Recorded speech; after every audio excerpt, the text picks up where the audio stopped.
Ohio's 11th congressional district. As a result, the administration has a significant amount of leverage to promote changes in the workforce, making it more reflective for people of all backgrounds. Opportunities like remote or telework help increase diversity in the federal workforce for people who face all types of barriers, like access to transportation, taking care of an aging relative, or having to pick up their children from school.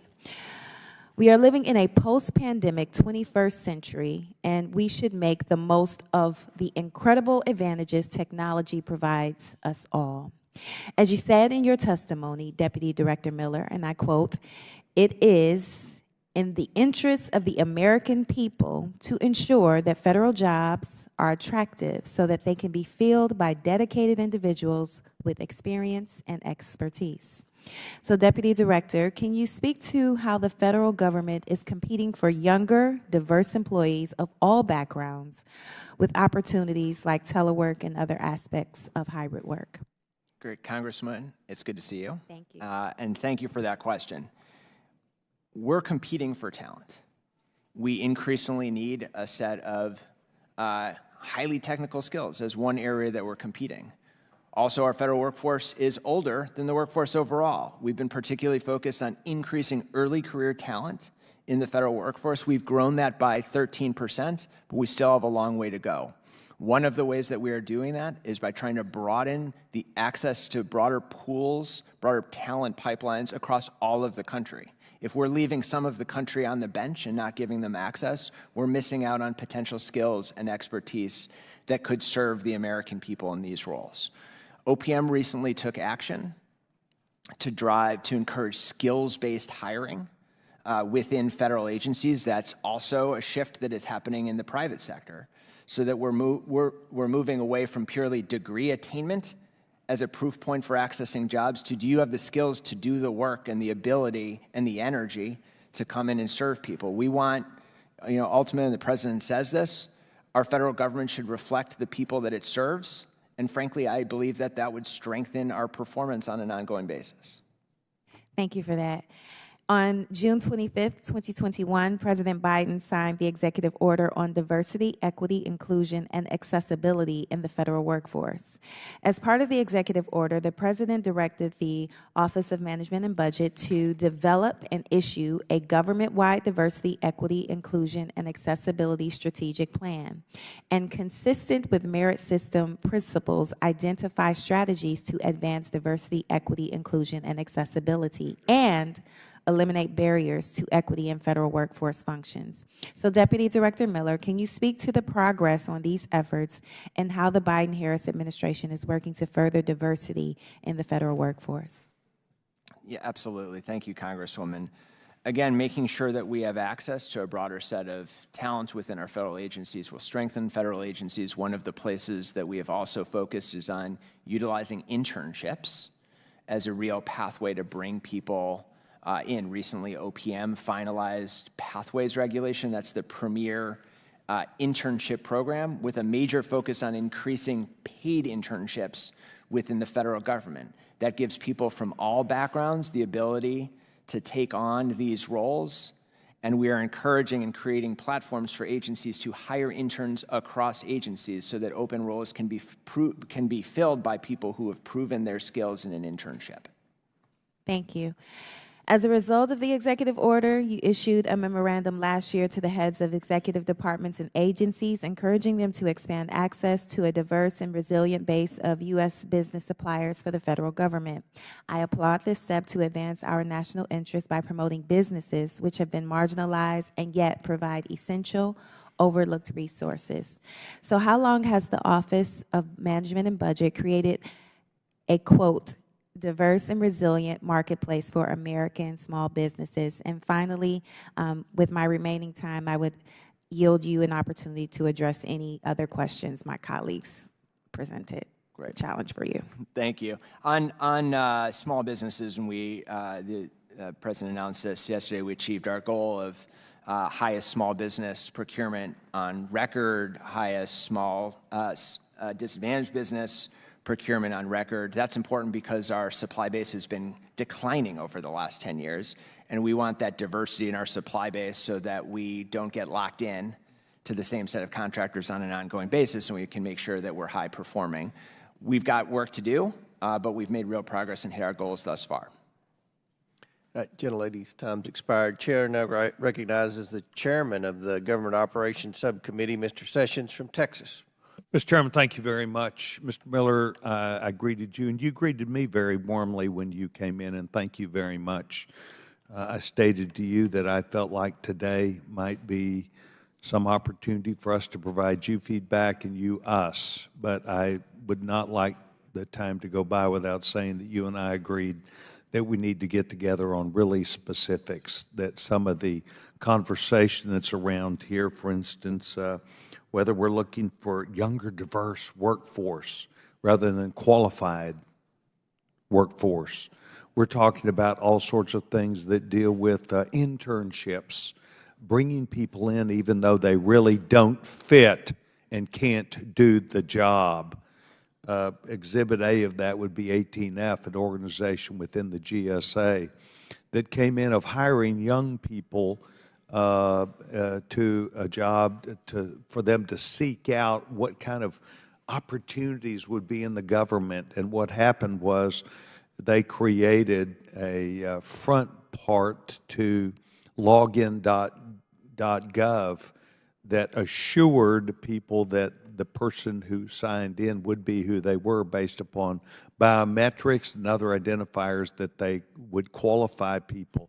The IRS counted on it, the Social Security counted on it, and all sorts of other people. It was fraud. Last year we had a hearing that was members of this committee on the Republican and Democratic side filleted the government for this kind of mission that they would bring people in under these, instead of being qualified, they would bring them in as internships and finding ways to get diversity and equity and inclusion. And this is not howdy-doody time, Mr. Miller. This is a direct conversation that you're having with members of Congress that happens on a regular basis, whether it's about passports, the IRS, or other areas of running the government.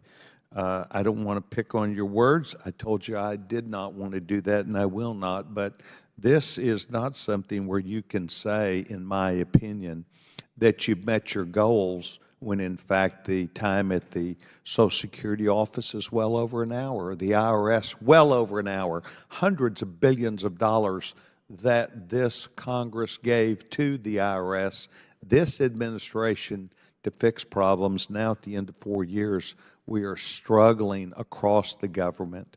And what do we hear back? We hear back, well, we're meeting our goals. Well, if that's the best that can be done, that's why you and I had conversation up front. I think you've got to do better.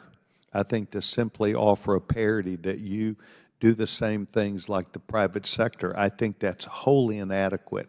And I had those conversations with the young ambassador from the passport agency who did a great job on behalf of not just this administration, but the American people when they turned around a disastrous circumstance that was built upon diversity, equity, and inclusion, was based on we'll shut down these areas and just go to a part-time workforce.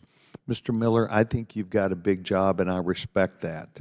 Mr. Miller, I think that you need to head back to the White House at some point today and say, I don't think our plan was well received up on the Hill. And the reason why it was not is because the American people talk to us every day. And during the last 8 or 9 hearings that my subcommittee has held, it has been a bipartisan tap dance on the face of every single administration official who chose to come forward. So we would like to put you on notice again. We think you can do better. If they're meeting the goals that you had established, you need to reassess that because the goals are not good to the American people. Lastly, I spent 16 years in the private sector. If we did not achieve what we needed to do, we were replaced. We did not ever do that with part-time people. We did it with qualified applicants who understood what the American people would want and need. Lastly, there's a lot of conversation here about post-pandemic. Well, in Texas, we had people die also, and I'm very sorry as COVID happened, but we went back to work. And we went back to work, and that's why we're the hustle and bustle state that we are, that is growing exponentially, as a matter of fact, too fast. And I would suggest to you that some of these areas are more interested in trying to deal with internal problems that came from elected people rather than serving the people who they have. So, Mr. Miller, I look forward to you and I getting together. I want to thank you for your time today. I tried not to make this personal, but what I would say is I think this administration going all the way up to the top needs to re-examine and look at their policies that are causing the outcome. Thank you very much. Mr. Chairman, I yield back my time. Gentleman yields back. Chair now recognizes Ms. Lee from Pennsylvania. Thank you, Mr. Chair.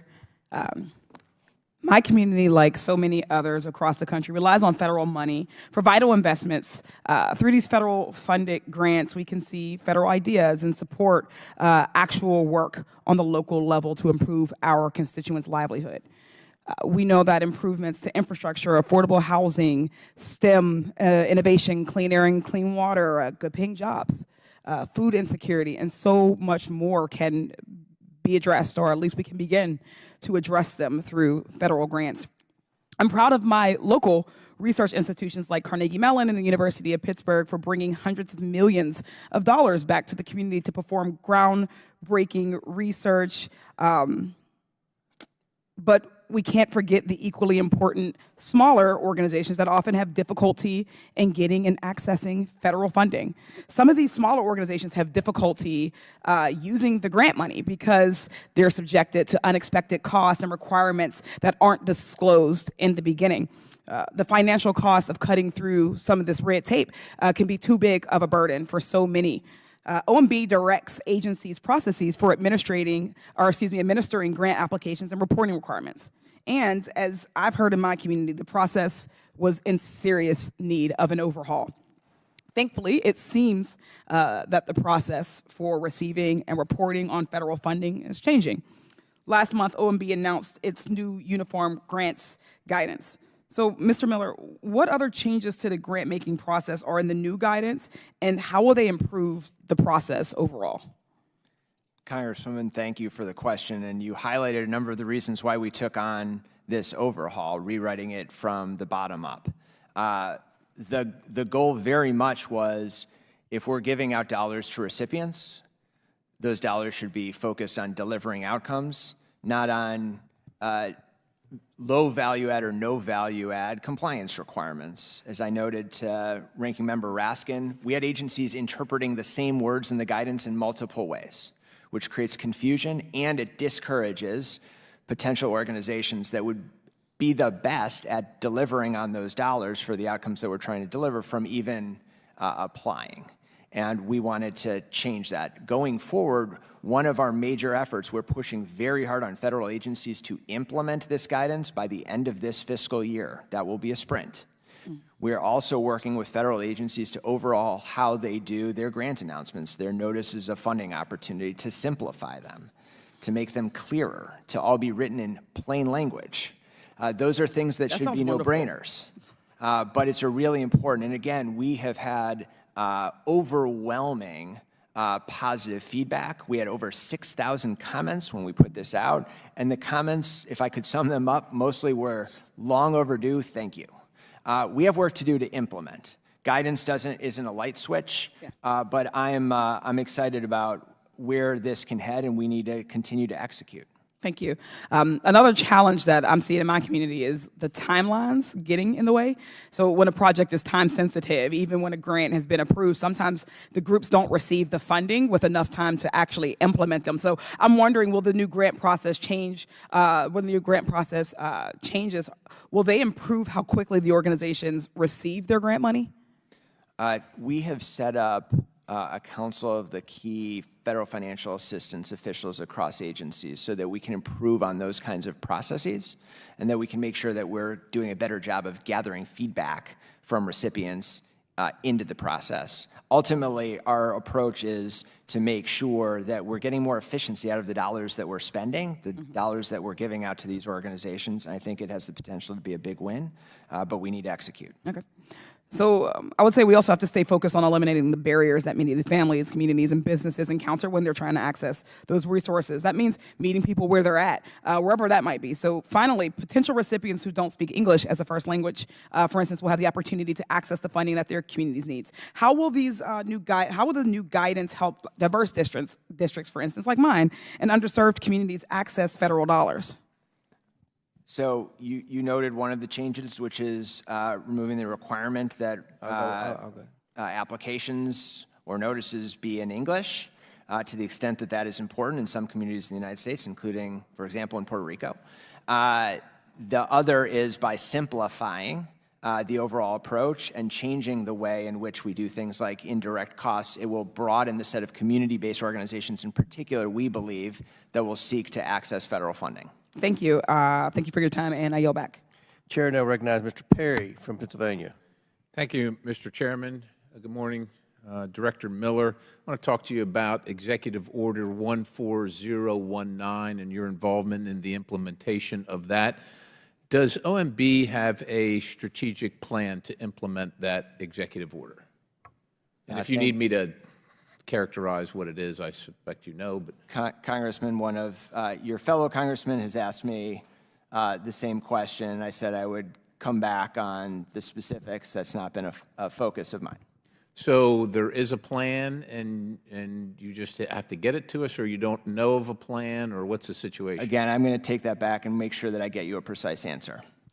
Okay, and assuming that there is a plan, can Congress have all of that unredacted? Would you commit to that at this point? Again, Congressman, I will happily take that back. And okay, is there any reason to not provide Congress with an unredacted, complete plan, strategic plan? Is there some national security interest or some other concern where Congress couldn't have the oversight of that plan? Congressman, I don't want to provide you with any inaccurate information, and I will take that back. And we just like to have any information. Let me ask you this.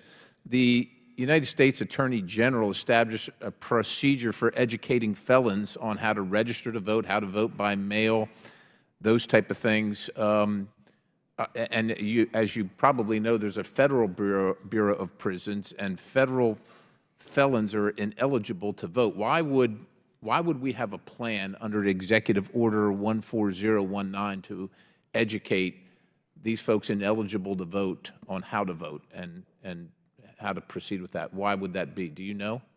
Congressman, I would have to direct you to the Department of Justice for the specifics. But you oversee the rollout of these processes as one of the directors of OMB, right? So you have to be aware of that, right? Congressman, on the specifics, I am very familiar with the Bureau of Prisons.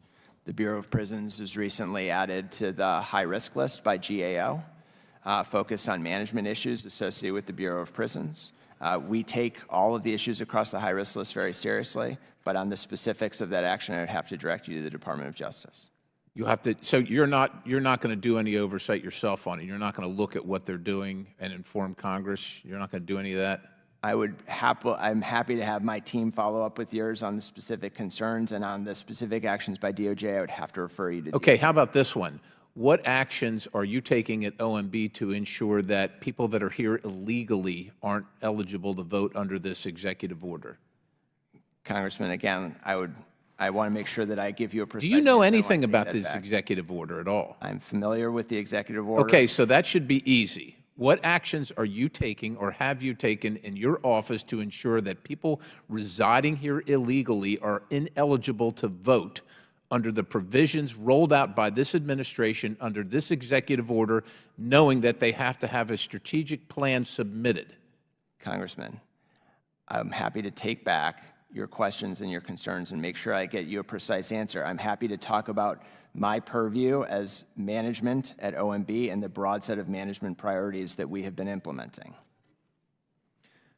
Is there any reason at this point that you know of, because we're here at the hearing, I get it, and maybe this is the first time you've been asked in public, but as you know, well, I hope you know, in Pennsylvania, 27 Pennsylvania legislators sued regarding this information. Now, they were found to not have standing, and of course, Article 1 says that the states determine the manner, time, and place of election. So I don't know who has standing if they don't have standing, but it seems to me that on time and time again in this occasion regarding this EO, that the plans remain unavailable to the public, unavailable to Congress. Why would that be?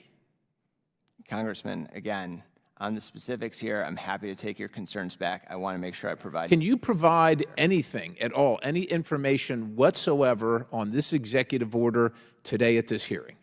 I'm happy to talk about my broad management purview and the specific priorities that I've been focused on this. And what are they? Here. What are those regarding this executive order, if you want to talk about that? Since again, it's not been a major focus of my time, I'm happy to take back your specific question.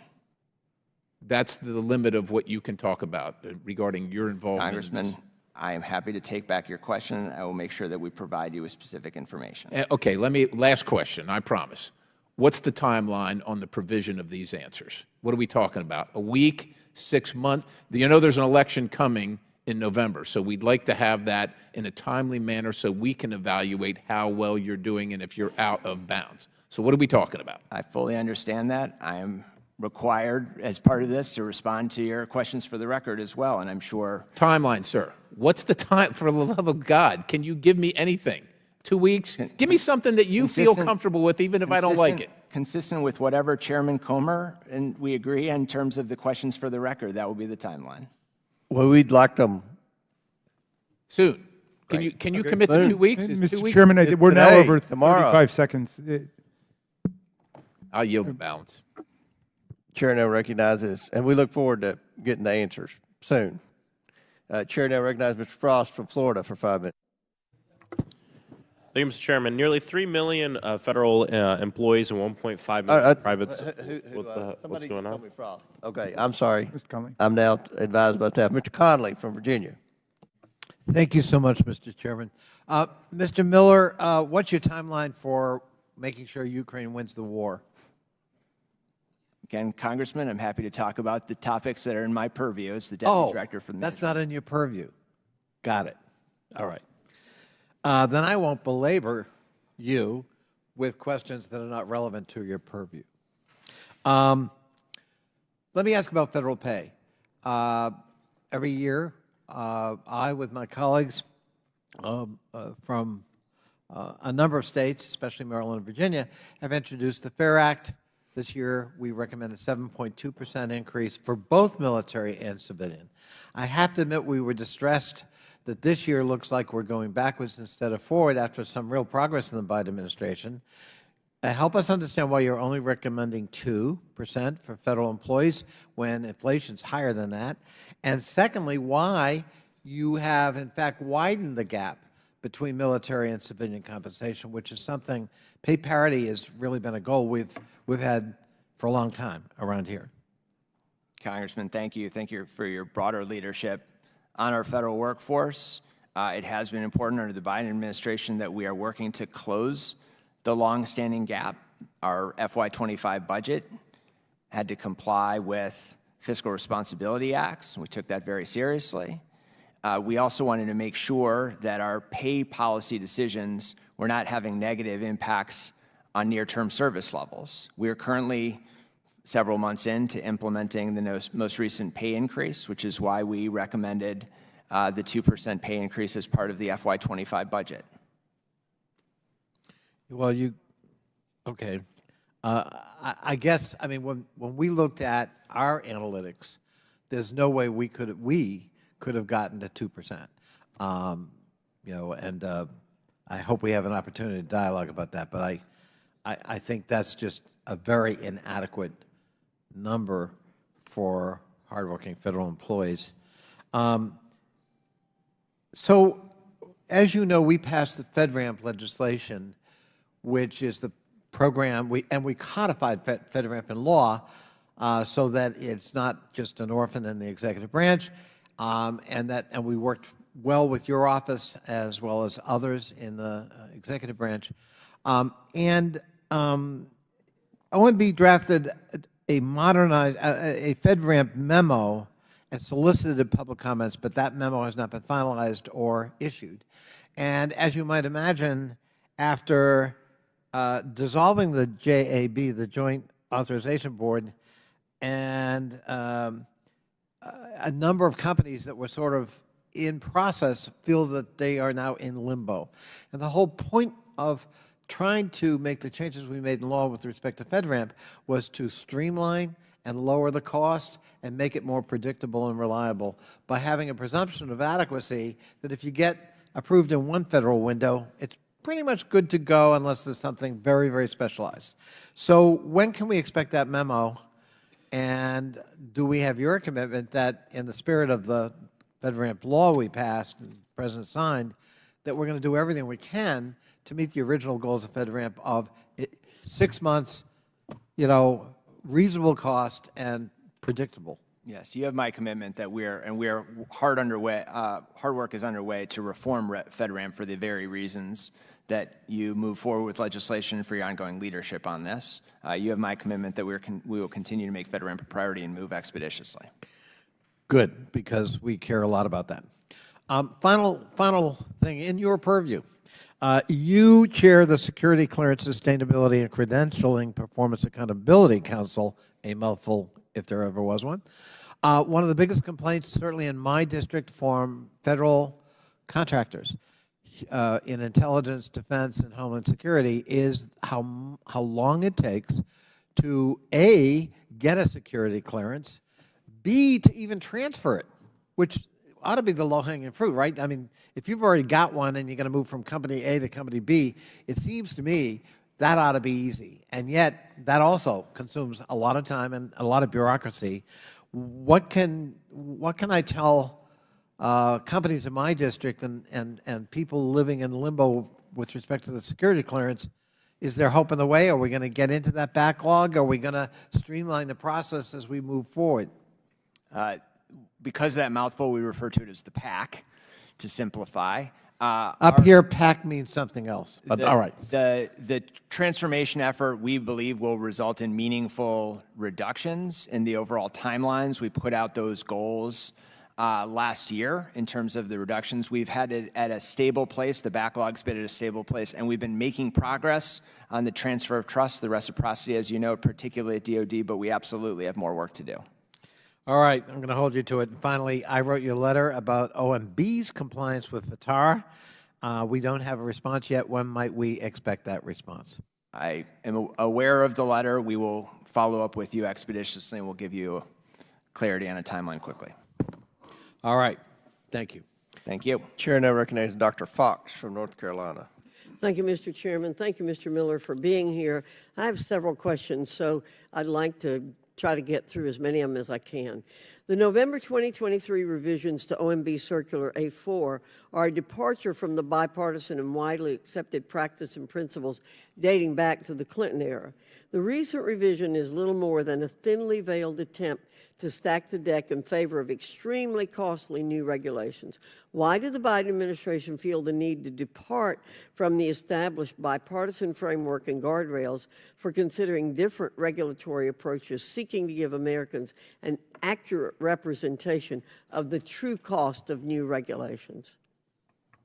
Congresswoman, thank you for the question. My purview is over our management apparatus, not our regulatory and information. What I will say is we take cost-benefit analysis very seriously. The intent of updating A4 was to update approaches that are used to modernize the way we do cost-benefit analysis to make sure that we're taking all of the costs and all of the benefits adequately when we're looking at regulation. Again, for specifics, I can come back to you. I don't oversee our regulatory. Well, I have a follow-up.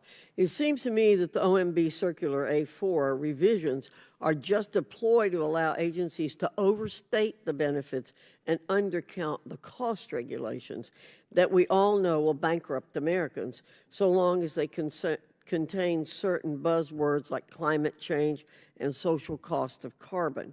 My concern is that this new framework will allow even more expensive regulations to be justified moving forward by, quote, offsetting them, end quote, with inflated so-called benefits. Can you tell me the total projected cost of new regulations and rules cleared by OMB in the last roughly 6 months since the Circular A4 was revised in November? And how does that figure compare to the 6-month period before the Circular A4 was revised? Congresswoman, again, the regulatory and information activities of OMB aren't under my purview. It is, we take cost-benefit analysis very seriously, making sure that we're having the most accurate for both cost and benefits. Well, this is a real specific question I'm asking you, so I will ask you to give me the information within a week, because it shouldn't be any problem to tell us, compare what I just said to you with the other time. So I'm going to ask you, Mr. Chairman, for that information within a week. One of the key points made in the Government Accountability Office's, or GAO, high-risk list is that the Office of Management and Budget is critical to addressing high-risk areas because of its role in leading and supporting agencies. How can Congress help OMB conduct more meaningful oversight to help improve high-risk programs? Thank you, Congresswoman. And this is an area that I've been very focused on in partnership with GAO. I referenced a recent discussion that we had with the Bureau of Prisons, which is one of the newest issues added to the high-risk list. Our focus is making sure that there are two things happening on every single one of the high-risk list items. One, leadership attention. It is absolutely imperative that we have leadership attention in an area, making sure that leaders of relevant agencies, if we don't, that would be a shared interest of OMB and Congress to make sure that we have leadership attention on every single one of those, and that we're making positive progress everywhere we can. In GAO's last high-risk list report, they noted that we were making progress on 16 of the high-risk list areas, which they noted was the most in a 2-year period. We still have work to do, and I would like to do better than that. Well, again, let me have a quick follow-up. OMB is one of the largest agencies that does not have an Office of Inspector General. What role do you think an Inspector General at OMB would play, and how would it help make OMB more accountable? We have been very focused on the oversight community, both GAO and IGs. In late 2021, December of 2021, we issued guidance to all agencies on the importance of collaboration between agencies and IGs. That's been a hallmark effort of this administration. Okay, one more question. I authored the GREAT Act, which set data standards for agency-driven data collection across the federal government. Can you tell me why each agency is left to its own devices to design its own grant application processes and post-award forms without standardization, and are there efforts to standardize the grant application process across federal agencies? Congresswoman, thank you for that. And this is a topic that has come up today and something that I appreciate your leadership on. We absolutely want to be moving towards a broader enterprise approach. We just overhauled our uniform grants guidance to drive that kind of consistency. We're pushing agencies to implement that guidance by the end of the fiscal year and to dramatically simplify their approaches to notices of funding opportunity for more consistency, especially for recipients that are receiving funds from multiple agencies. Well, it's very important to our constituents all across the country that this be done. They are suffering as a result of your not doing that, and we need to do it. Thank you, Mr. Chairman. I yield back. Gentlelady yields back. Mr. Miller, you quoted, I believe I'm going to quote you to, the hallmark of the Biden administration has been working with the oversight community. Could you bring within a week evidence of that? Because we haven't seen that on our end of it, especially with this committee. They've called votes, but we're going to try to get 2 more questioners in. Chair now recognizes Mr. Frost from Florida. Thank you, Mr. Chair. Nearly 3 million federal employees. The government distributes $1.2 trillion a year in grants and loans through thousands of different programs that go out to the states and localities and tribal governments. All of us have constituents who benefit from federal grant money going to fire safety, healthcare, domestic violence programs, after-school programs, and so on. Traditionally, it's been very difficult to apply to get this money. The application process has been opaque, elusive, inscrutable, incomprehensible, poorly written, lots of unnecessary administrative burdens and so on. But earlier this month, you announced significant updates to the OMB's Uniform Grants Guidance process. And we've been getting rave reviews from different parts of the country about this. Tell us, what are the changes that you've made to the uniform grants process to make it more transparent and accessible to the mayors and the county commissioners and the people who end up applying for a lot of this money? Ranking Member Raskin, thank you for the question, and we were appreciative of having a Montgomery County resident speak at our event. OMB doesn't typically hold events when we announce new government-wide policy. We had about 10,000 people join on this event, and we had a packed room, over 150 people in the room, given the broad excitement across every single state. The first thing we did was completely overwrite the grants guidance in plain language. Why does that matter? Agencies were interpreting specific components of it in different ways. So that meant a recipient who had grants from two different places was getting two sets of requirements from two different agencies on the same words. Or agencies were layering on compliance requirements that was discouraging people from ever even applying for federal funds. The second thing is we're using this overhaul to also change our approach to notices of funding opportunities, NOFOs. We're trying to dramatically simplify them. We should give out dollars to the organizations that can best deliver on outcomes, not the organizations that can afford experts who can best fill out the paperwork to apply for those grants. Is this going to help communities that have been traditionally underserved? Absolutely. Why? We expect it will. We think the simplification of the process will open the door to more organizations. We like to say we want the dollars to focus on outcomes, not overhead. That will bring in more organizations who've traditionally thought that government funding was not an available resource for them. We have tried to make clear requirements from agencies to simplify. And by the way, we did this with the oversight community. So this was done in a way to also strengthen the safeguards we have in place while broadening the pool of potential applicants.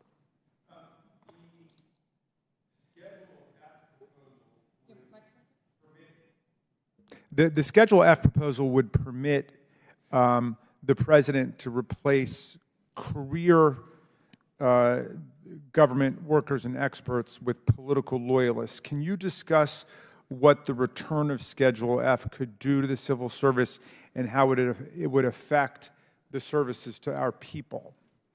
Ranking Member Raskin, thank you. This is an important topic. Again, for well-performing organizations, whether in the private sector or the public sector, the most important thing is its workforce. We have, for 140 years, had an approach focused on experience and expertise, a merit-based system. Schedule F would have undermined that very system. We want to make sure that the people within our agencies bring experience and expertise irrespective of their personal political views or who sits in the White House so that we can deliver. We have leaders in positions that are the decision makers. The workforce is accountable to their managers and to the leaders. The approach that we have taken, the first week the president reversed that through executive order, would strengthen. The return of Schedule F would have a significant chilling effect on our ability to retain and to recruit talent in a broad range of spaces, including critical skill areas the federal government badly needs. Finally, I'm looking at some data from the Congressional Budget Office, which shows that percentage of employees who typically work from home is actually higher in the private sector than in the federal government, although they're comparable to each other, something around, it looks like around 20 or 25%, but both have been declining since COVID. Is that right?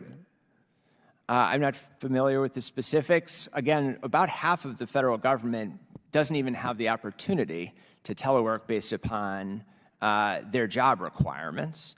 There are some workers who are telework eligible that do not, because it is not in the best interest of their teams and their organizations. Thank you very much. I yield back, Mr. Chairman. Chair now recognizes Mr. Palmer from Alabama.